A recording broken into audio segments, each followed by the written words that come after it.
la plateforme qui a permis encore que nous d'évangélisation. puissions revenir encore dans ces magazines Savoir Plus. Avec notre question, la question était: est-ce qu'un chrétien peut-il fêter Noël ou Jésus-Christ est né le 25 décembre comme tout le monde fête la fête de la Nativité? Ce sont là les questions, sous-questions qui nous ont été posées. Et au durant de cette intervention, nous allons essayer un peu, par la grâce de Dieu, pallier ces histoires-là. Je commence d'abord par dire que Noël, par définition, est une fête actuellement appelée fête chrétienne, que tout le monde célèbre la nativité de notre Seigneur Jésus-Christ, selon le christianisme. Mais ce n'est pas seulement resté une fête chrétienne que les christianistes célèbrent, mais aussi une fête qui est devenue un férié dans plusieurs autres pays. Par exemple, si vous prenez la France, l'Italie, le 26 décembre, ils ne sortent pas, ils restent à la maison pour pouvoir continuer les festivités du 25 décembre. Donc ce 25 décembre est une date qui est dédiée pour la naissance de Jésus-Christ selon les christianistes. Maintenant, parlons de l'origine. D'abord, il faudrait que nous puissions savoir le Noël a existé avant Jésus-Christ. Avant que Jésus-Christ puisse naître dans ce monde, Noël existait déjà. Je peux vous le prouver car le mot d'abord Noël veut dire natal, qui vient du latin, qui veut dire la naissance. Bien avant, en Perse, en Rome, si vous lisez la mythologie romaine, vous allez voir, on fêtait, on célébrait déjà la fête de Noël. Ceux qui se disent la fête de soleil qui était encore réapparu, ou encore de Mitra, la fête de Mitra. Donc Mitra est une divinité perse qui était née le 25 décembre, à qui on célébrait à tout temps, à chaque moment et à chaque année. Mais aussi, il y a une période sombre dans le pays de l'Orient, une période vraiment sombre. Pendant l'hiver, et le soleil n'était plus, le soleil n'apparaissait plus. Et à partir de ce moment-là, vous allez constater que ça fait beaucoup plus d'années que le soleil n'apparaissait plus. Et avec ces temps sombres-là, tout le monde était inquiet de la situation. Mais un certain 25 décembre encore, il y a eu la réapparition du soleil. Voilà pourquoi ils avaient dédié cette journée-là, une journée pour célébrer un nouveau soleil, c'était ça. Donc voilà pourquoi là-bas on célèbre aussi le 25 décembre la journée d'un nouveau soleil. Il faut aussi savoir qu'au 1er siècle, avant même le 1er siècle, on les célébrait déjà comme ça. Quand on célébrait les rois soleil, quand on célébrait la fête de Mitra, on prenait déjà de sapin, on le mettait. La nuit du 24 décembre, pour nous réveiller encore le 25, c'était lorsque on célébrait le roi soleil invaincu, que eux-mêmes appelaient Sole Invictus. C'est comme ça. Et il faudrait maintenant savoir pourquoi est-ce que les christianistes ont pris cette date-là pour le combiner, pour pouvoir corroborer cela à la fête de la nativité de Christ. Il y a beaucoup de questions qui se posent là. Il y a eu au 4e siècle, à partir de 354 après Jésus-Christ, le pape Libère a décidé lui-même, avec beaucoup de son concile, parce qu'il y avait des conciles qui s'étaient succédés, on cherchait une journée pour célébrer la fête de la nativité de notre Seigneur qui était né pour nous. Maintenant là, ils ont choisi cette date-là le 25 décembre à partir de 354 après Jésus-Christ pour pouvoir fêter, fêter la nativité de notre Seigneur Jésus-Christ. Donc, ça a été une date conventionnelle. Par convention, on a dit ceci, que nous voulons célébrer la naissance de notre Seigneur. Voilà pourquoi nous devons prendre cette date-là en commémorant la naissance de notre Seigneur Jésus-Christ. Vous allez voir, en Asie mineure maintenant, eux, ils avaient refusé. Quand vous voyez en Israël, les judaïstes, ils avaient tellement refusé que cette date-là soit une date de célébrer la naissance de Jésus-Christ. Parce que cette date-là, selon eux, est une date des origines païennes. Voilà pourquoi il ne voulait pas aussi que cette date-là puisse être une date commémorative de notre Seigneur Jésus-Christ. Grâce à la valeur qu'accordait cette date-là, il ne voulait pas. Pour eux, ils fêtent la naissance de Jésus-Christ le 6 janvier de chaque année pour les églises de l'Asie mineure. Et maintenant pour les églises de l'Asie mineure maintenant orthodoxes, pour eux fêter la fête de la naissance de Jésus-Christ le 7 janvier. À partir du 7 janvier, ils se disent qu'aujourd'hui, nous voulons fêter cela. Et je m'en vais directement à une sous-question qui nous a été posée. Est-ce que Jésus-Christ a été vraiment né le 25 décembre? Là, je ne dirais pas seulement non, mais je dirais que c'est une date inconnue lorsque Jésus-Christ était né.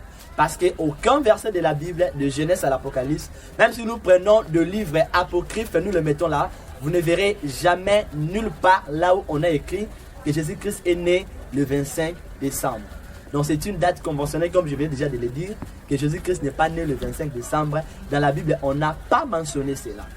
Voilà pourquoi nous ici, nous essayerons au travers de quelques versets de la Bible, souligner quand est-ce qu'est né Jésus-Christ. Peut-être certaines personnes peuvent dire que tu mens.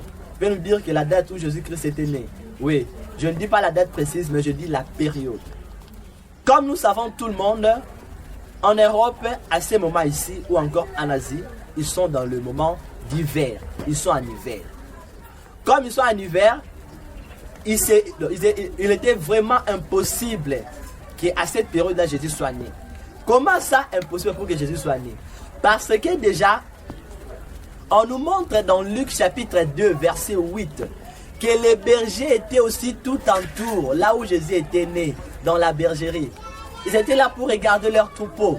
Donc, les bergers à cette époque-là, à cette heure-là, à cette date-là, ils ne pouvaient même pas venir parce qu'en décembre, ils sont en hiver. Les bergers ne pouvaient pas venir là-bas à la bergerie pour prendre des troupeaux. Donc c'était déjà impossible. Hein. L'impossibilité s'installe déjà là. Mais je vous montre encore quelque chose dans la Bible. Si vous lisez très bien, vous allez voir, Zacharie était dans la classe des Abia. Et selon les fonctions assumées au temple, il était sacrificateur. Donc chez eux, tiré au sort, il devait passer au temple pour présenter des sacrifices à l'Éternel. Et c'était au mois de juin, selon les origines juives. On nous montre que c'était au mois de juin que cela lui devait passer.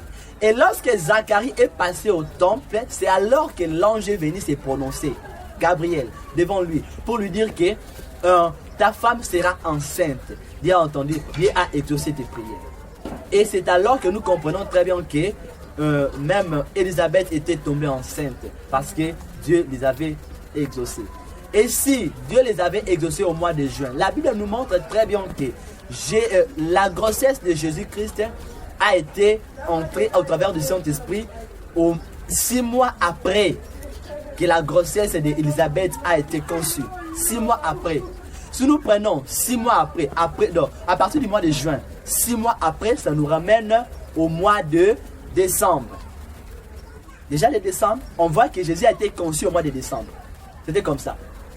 Et voilà, si vous ajoutez seulement 9 mois, à partir du mois de décembre, ça nous démontre que Jésus a la probabilité d'être né soit en septembre, soit début octobre.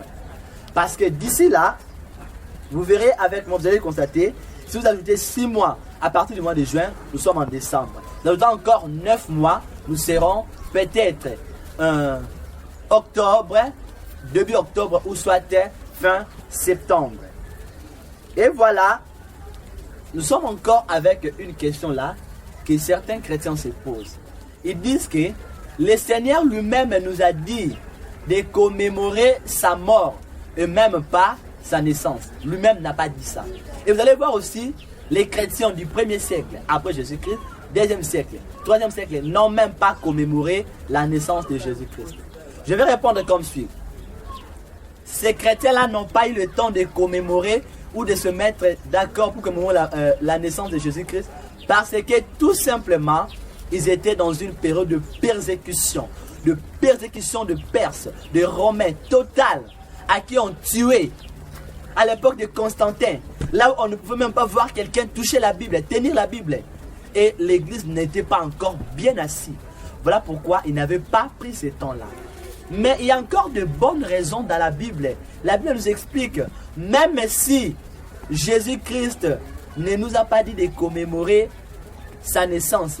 Mais attention, il n'a pas mentionné cela, mais il n'a pas interdit pour que nous puissions encore commémorer sa naissance. Il n'a pas interdit. D'ailleurs, la Bible nous dit, nous devons célébrer les hauts faits de l'Éternel. Devons célébrer les hauts faits de l'Éternel.